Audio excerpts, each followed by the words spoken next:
lumayan ya. Lumayan sih. Tadi sebelum kesini belajar apa di kelas? Sama guru tak? Posyandu.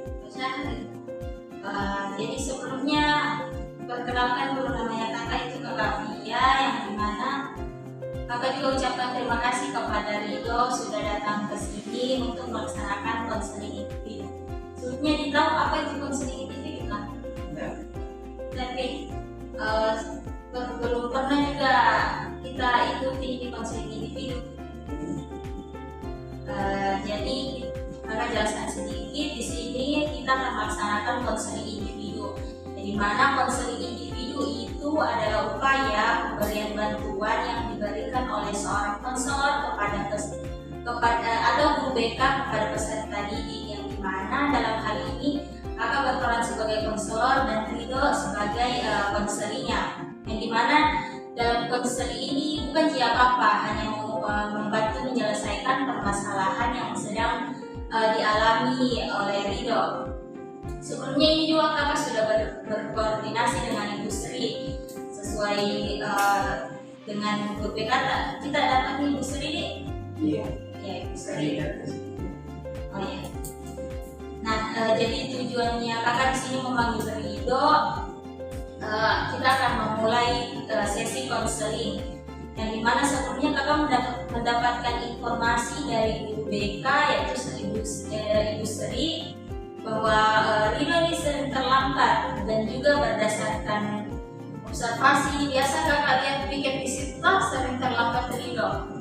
Berapa kali mendapat Ridho terlambat?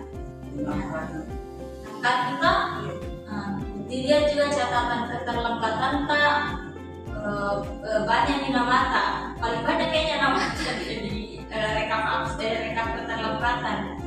Nah, di sini tujuannya kita melakukan konseling individu untuk mencari tahu sebenarnya apa akar permasalahan dari sering terlambat ini. Kita akan gali bersama-sama di dalam masalah keterlambatannya Ridho ini, dan kedepannya kita akan menemukan solusi dari permasalahan ini. Nah, dalam bimbingan dan konseling itu ada beberapa asas. Yang pertama itu asas kerahasiaan. Jadi Ridho tidak perlu takut untuk bercerita di sini. Jadi apapun yang Ridho ceritakan, apapun yang Ridho sampaikan ke kakak tidak akan disampaikan keluar. Bahkan kalau Ridho tidak izinkan kakak untuk ceritakan ke Ibu Sri, tidak akan kakak ceritakan ke Ibu Sri, karena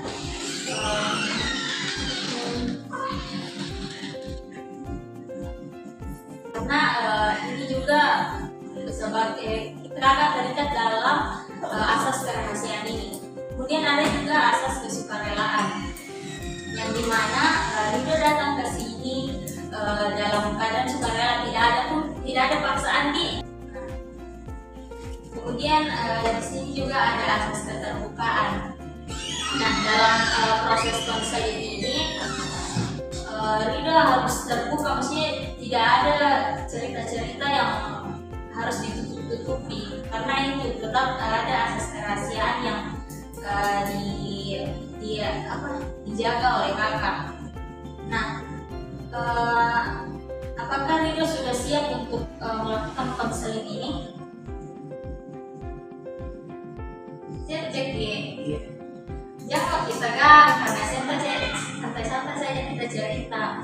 Mungkin kalau Ridho belum nyaman dengan posisi duduknya atau bagaimana, bisa nyaman di santai jadi cerita-cerita di sini. Sebelum dilanjut, ada mungkin yang ingin kita tanyakan? Tidak ada sih.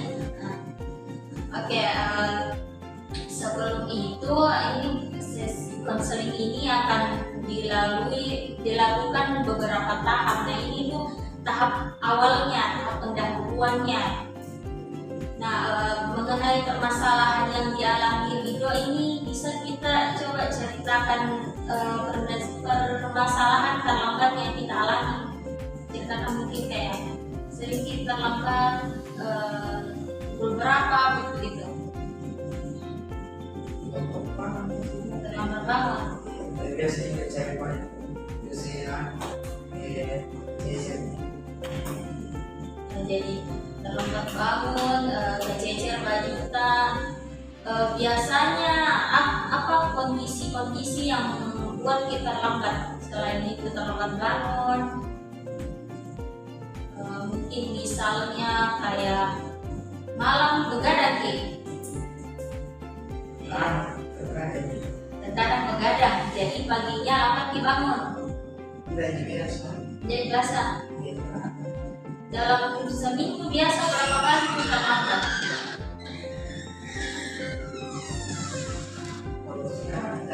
Iya, kalau sekarang agak unik ini. Dari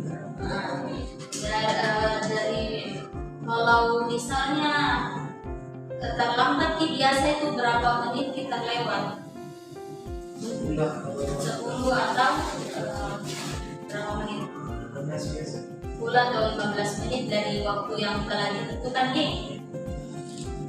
Kalau boleh kakak tahu kondisi-kondisi tertentu atau adakah hari-hari tertentu yang biasanya Ridho ini terlambat? Misalnya mungkin yang kemarin berdasarkan wawancara yang sudah kita anu itu yang ditanya-tanya di sini toh, biasa itu juga karena malam kita tidur habis pulang futsal, malamnya ketiduran, terbangun begadang kaki. Iya, biasa begitu. Karena kecapean kita. Biasa umumnya kalau aku makan kita biasa paling-paling tidur ki. Kalau begitu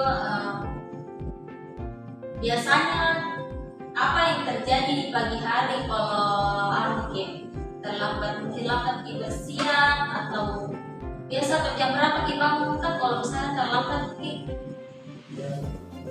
10 ya 7.10 sedangkan 7.30 sudah harus ada di sini nih.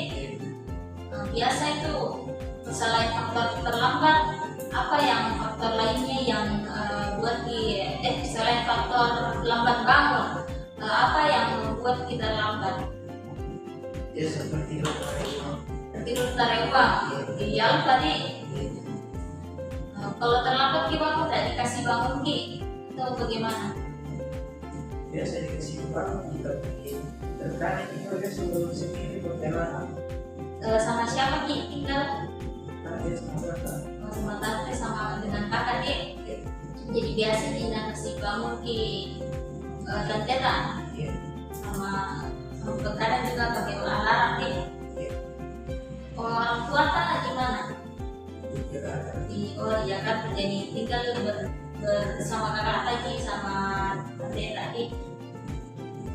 Sejak kapan kebiasaan terlambat ini dimulai? Mungkin dari kelas 7 bisa terlambat kah atau sebelumnya bahkan dari SD atau bagaimana?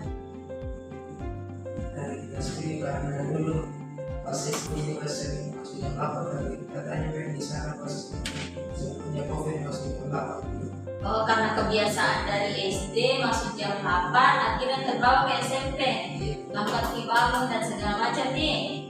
Mungkin itu saja untuk hari ini. Jadi dapat disimpulkan itu bahwa permasalahan terlambatnya Ridho ini disebabkan oleh beberapa faktor seperti faktor terlambat bangun, karena juga terlambat bersiap, ada hal yang dilakukan sebelum datang ke sekolah, dan juga faktor terlambat bangunnya itu karena kadang begadang. Kalau begadang itu bikin apa? Nonton TikTok main game tidak? Main game. Jam berapa biasa tidur? Jam berapa biasa tidur? Kalau begadang gitu. Kalau hari sekolah biasa jam 1, jam 2 setengah 2. Kalau hari libur biasa dalam kalau lagi jadi mau kita biasa seperti tapi libur kita kalau jadi bebas kalau paginya bangun jam berapa. Oke, mungkin untuk hari ini itu saja. Sebelumnya kakak ucapkan terima kasih Ridho sudah mau bercerita. mungkin ada sesi-sesi selanjutnya yang nanti akan dikabarkan ke kita. Oke,